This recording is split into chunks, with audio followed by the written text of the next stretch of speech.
जब आम्रपाली मुद्दे पर जो दिल्ली एनसीआर में है होम बायर्स का जो मामला आया, सुप्रीम कोर्ट ने दखल दिया उस पर। सबको उम्मीद ये थी कि अब न्याय मिल जाएगा, लेकिन अभी भी सैकड़ों ऐसे होम बायर हैं जो सुप्रीम कोर्ट के दरवाजे पर खड़े रहते हैं। उनको इंतज़ार है उस दिन का जब देश की सबसे बड़ी अदालत उनको भी न्याय देगी। हमारे साथ वकील भी हैं, बहुत सारे होम बायर्स भी हैं।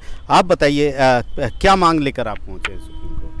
जी, जैसा कि 2019 में आम्रपाली घोटाले के तहत सुप्रीम कोर्ट ने जो कोर्ट रिसीवर है उन्हें अपॉइंट करा था और आम्रपाली ग्रुप के राइट्स को रद्द कर दिया गया था।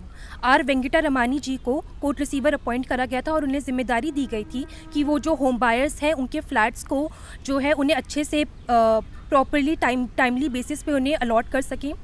लेकिन जो ग्राउंड रियलिटी है वो बिल्कुल अलग है। जो होम बायर्स हैं, सुप्रीम कोर्ट का जो फैसला था वो 2019 में आया था और अब 6 साल हो चुके हैं, बट अभी भी होम बायर्स सफ़र कर रहे हैं। ऐसे होम बायर्स हैं जिन्होंने 100% अमाउंट दे दी है अपने फ्लैट की या फिर एक सब्सटैंशियल अमाउंट दे दिया है, और ऐसे भी केसेस आ रहे हैं जिनमें बायर्स को पोजेशन तक मिल गया है, तभी उनका रजिस्ट्रेशन कैंसिल कर दिया जा रहा है। उन्हें डिफ़ॉल्टर लिस्ट में डाला जा रहा है जिसमें उनकी कोई गलती नहीं है, उन्होंने पूरा प्रॉपर अमाउंट टाइम पे डाला है, बट तभी उन्हें डिफ़ॉल्टर लिस्ट में डाल के उनका रजिस्ट्रेशन कैंसिल कर दिया गया है और उनके जो फ्लैट्स हैं उन्हें नए बायर्स को बेचा जा रहा है हायर प्राइजेस पे। अब ये जो बायर्स हैं, ये इतने सालों से, कुछ बायर्स को 10-15 साल हो गए हैं, वो अभी तक इंतज़ार कर रहे हैं। They are running from pillar to post ताकि उन्हें न्याय मिल सके। कोर्ट रिसीवर के बार बार हम ऑफिस में चक्कर लगा चुके हैं, बट वहाँ पे हमें कोई सफलता नहीं मिली है। मिलती हैं तो बस गालियाँ और फिर वो टाल मटोल कर देते हैं और धमकियाँ दे देते हैं कि अब आपको अलॉटमेंट मुश्किल है। अब ये जो सुप्रीम कोर्ट का हमारा एक लास्ट रिजॉर्ट है और हमारा पूरा भरोसा सुप्रीम कोर्ट पे ही है कि अब न्याय हमें मिल सके और जो ये बायर्स हैं, जो जेन्युइन बायर्स हैं जिनके फ्लैट्स को रजिस्ट्रेशन को कैंसिल करा गया है, उन्हें उनका रजिस्ट्रेशन वापस मिले, यही हमारी मांग है। मतलब कुल मिलाकर आप ये कहना चाह रहे हैं कि जो गड़बड़ पहले हो रही थी आम्रपाली के रिजीम में, कोर्ट की मॉनिटरिंग में सब कुछ चल रहा है तो भी ठीक नहीं चल रहा है? जी, डेफिनेटली अभी भी डिफ़ॉल्ट्स हैं, प्रॉपर जो क्लैरिटी नहीं है और एक जो फ्रॉडलेंटली बायर्स को लग रहा है कि उन्हें फ्लैट मिलेगा और उन्हें पता चल रहा है कि उनके फ्लैट्स को कैंसिल कर दिया जा रहा है। उन्होंने अपनी पूरी प्रॉपर अमाउंट दे रखी है। सो एक तरीके का फ्रॉडुलेंट बिजनेस चल रहा है कि वो नए बायर्स को जो फ्लैट्स हैं वो बेचते रहे हैं हायर प्राइजेस पे। तो इस बारे में हम चाहते हैं कि हमें न्याय मिले। तो अभी आपका कदम क्या होगा? मतलब आप लोग क्या पिटीशन दाखिल कर चुके हैं सुप्रीम कोर्ट में? हियरिंग पे वो आ गया है केस या नहीं आया? अभी हम सुप्रीम कोर्ट में पहुंचे हैं। अब हम सुप्रीम कोर्ट में अपना केस लेके जाना चाहेंगे क्योंकि हम पहले जो हम कोर्ट रिसीवर के ऑफिस वगैरह के चक्कर हम काफ़ी लगा चुके हैं, क्योंकि 2019 में बायर्स को लग रहा था कि उन्हें अब न्याय मिल जाएगा, क्योंकि सुप्रीम कोर्ट ने कहा था कि अब मैं कोर्ट रिसीवर अपॉइंट करे जा रहे हैं आर वेंकटा रमानी जी, और ये अब आपको जो प्रॉपर एलोकेशन है वो होगा, बट वो नहीं हुआ।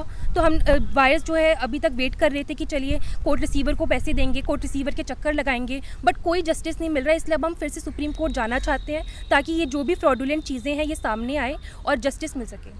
जी, साफ तौर पर एक बड़ा मुद्दा है और देश की सबसे बड़ी अदालत भी है जो बार बार ये भरोसा दिलाती है, दावे भी करती है कि होम बायर्स के लिए वो यहाँ पर है और सभी को एक घर मिले, ये वो सुनिश्चित करेगी। होम बायर्स की शिकायतों को लेकर जो रिसीवर दफ्तर है उसकी भी प्रतिक्रिया एनडीटीवी के पास आई है और रिसीवर दफ्तर का ये कहना है कि सुप्रीम कोर्ट के आदेशों के मुताबिक हज़ारों होम बायर्स को उनको घर दिलाने का बीड़ा उसने उठाया है। इसके तहत ग्रेटर नोएडा वेस्ट में करीब 12,000 लोगों को फ्लैट दे दिए गए हैं और 4,000 जो घर हैं वो ख़रीदारों को देने की प्रक्रिया चल रही है, जबकि आने वाले वक्त में 6,000 फ्लैट और दे दिए जाएंगे जिनका निर्माण कार्य अंतिम चरण में है और जल्द ही वो पूरा होने वाला है। इस निर्माण को पूरा करने के लिए जो रिसीवर दफ्तर है उसको 2150 करोड़ रुपए का लोन भी सैंक्शन कराना पड़ा, क्योंकि बड़ी संख्या में होम बायर्स ने या तो बकाया धन दिया नहीं था या उसमें देरी हो गई थी।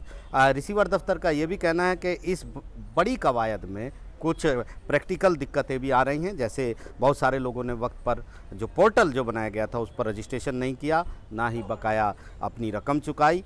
रिसीवर दफ्तर ने एक के बाद एक नोटिस भी भेजे, उनका जवाब भी नहीं दिया गया।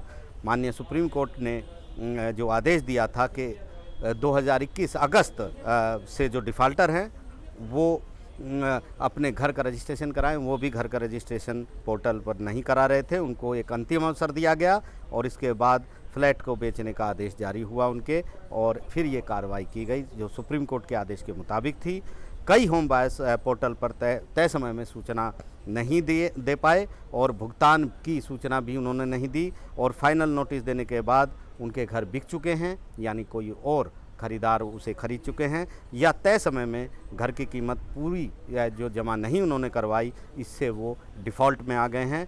अब रिसीवर दफ्तर उनके अनुरोध पत्र लेकर उसका एक बार फिर पुनः परीक्षण कर रहा है। रिसीवर दफ्तर ने ये भी कहा है कि वो जो है सभी योग्य, एलिजिबल और बोनाफाइड यानी सद्भावना वाले जो होम बायर्स हैं उनको उनके सपनों का घर दिलाने के लिए यथासंभव प्रयास वो कर रहा है। इसके अलावा उनका ये भी दावा है कि जो होम बायर्स दावा कर रहे हैं वो दावा उनका गलत है कि अधिकांश पैसा दे देने के बावजूद भी उनको घर नहीं मिला है। रिसीवर के जो दफ्तर है उसमें रोज़ाना नित्य ऐसे मामलों का यथासंभव निपटारा किया जा रहा है। नई दिल्ली से आशीष भार्गव, NDTV इंडिया।